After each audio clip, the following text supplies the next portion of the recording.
কারাগারে নিয়ে গেছে শেখ হাসিনার সমর্থিত মঈনুদ্দিন ফখরুদ্দিনের সরকার। তারপরে তিনি প্রায় 2 বছর কারাগারে থাকার পর ওনার মুক্তি হয়েছে।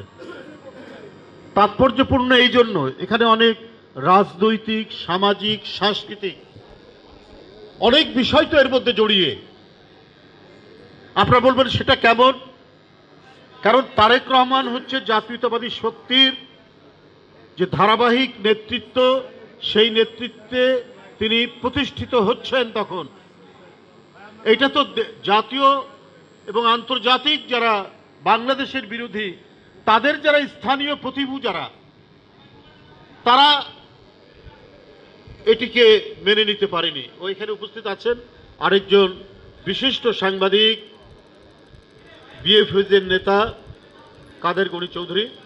যাই হোক, আমি যেটা বলছিলাম, কেন মেনে নিতে পারেনি? যে জাতীয়তাবাদী শক্তির উত্থান হলে তারা যেভাবে চায়, যেভাবে দেশ চালাতে চায়, হাসিনাকে দিয়ে যে সহজে, যে আনন্দে তারা দেশ চালাতে পেরেছে, তারেক রহমান থাকলে সেইভাবে দেশ চালানো যাবে না।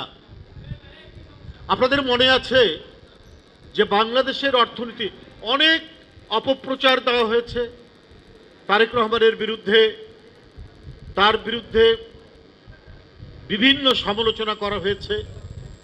কিন্তু দেশীয় অর্থনীতি আজকে যেমন দেউলিয়া,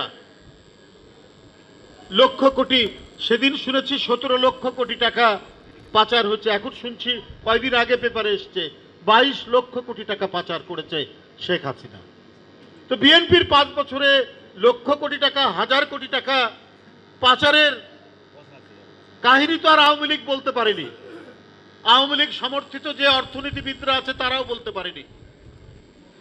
তার একটা স্লোগান ছিল, সে স্লোগানটা আপনাদের নিশ্চয়ই মনে আছে, কি এতটুকু প্রত্যাশা গড়ে তুলবে, কি জানো, আমি এটা ভুলে গেলাম আর কি। বেশ চমৎকার একটা, অর্থাৎ নিজের পায়ে দাঁড়ানোর, হ্যাঁ, একটু প্রচেষ্টা, একটু উদ্যোগ, একটু প্রচেষ্টা। হ্যাঁ, এই যে একটা সামান্য স্লোগান ধর্মী একটু কবিতার মতো, কিন্তু এটা আমি বলেছি যে অত্যন্ত তাৎপর্যপূর্ণ।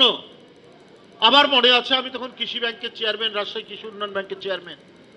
আমি প্রায় ওনার 2-1টি প্রোগ্রামে যাচ্ছি। সারা বাংলাদেশে তিনি হাঁস মুরগি দিচ্ছেন, সারা বাংলাদেশে তিনি দরিদ্রদের মাঝে ছাগল দিচ্ছেন। নিজের পায়ে দাঁড়ানোর, অর্থনৈতিকভাবে স্বাবলম্বী হওয়ার প্রচেষ্টা। উনি তখন সরকারে নেই, তার দল সরকারে আছে, তিনি সরকারে নেই।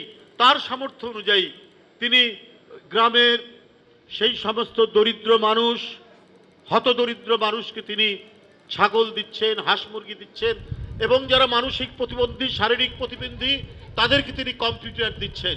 এইভাবে তিনি সারা দেশে তার রাজনীতিটা শুরু করেছেন, জনকল্যাণ, মানব কল্যাণ, দরিদ্রদের মাঝে কাজ করার মধ্যে দিয়ে। এবং যার কারণে বাংলাদেশের অর্থনীতি ছিল মজবুত অর্থনীতি। এখন আপনি যান, আপনি 50,000 টাকা ব্যাংক থেকে তুলবেন, কোনো ব্যাংক আপনাকে দেবে না, কোনো ব্যাংক আপনাকে দিতে পারবে না, ব্যাংকে টাকা নেই।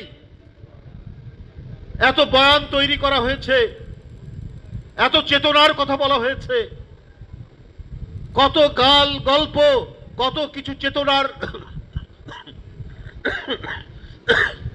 রান্না বান্না আমরা দেখলাম বাংলাদেশে।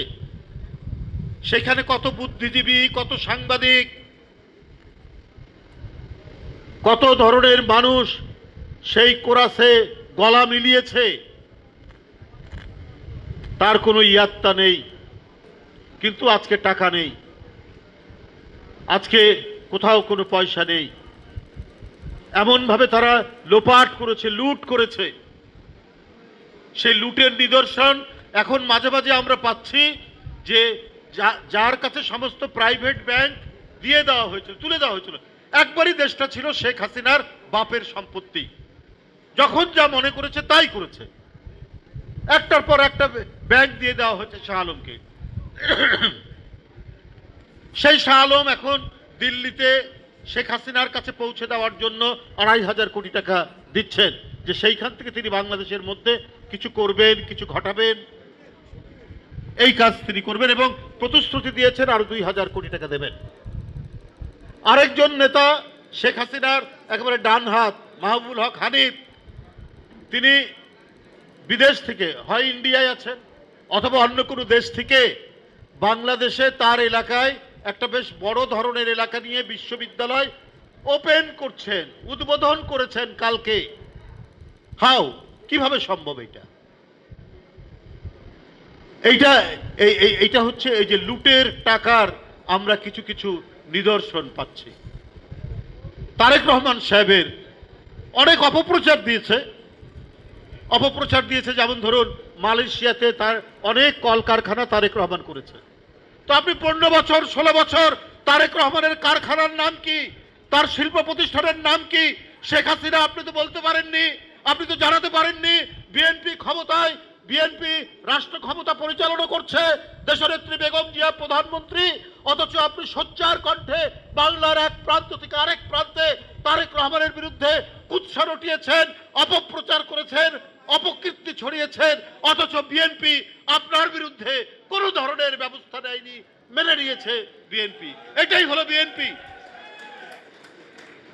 আর হাসিনার বিরুদ্ধে দূরে থাক, তার বাপের বিরুদ্ধে আর তার বেটার বিরুদ্ধে কেউ কিছু বললে তার নিস্তার নাই। হয় সে গুম হয়ে যেত, খুন হয়ে যেত নদীর ধারে খালের ধারে, আর না হলে তাকে মাসের পর মাস থাকতে হতো কারাগারের মধ্যে। এই তো পার্থক্য আওয়ামী লীগ আর বিএনপি।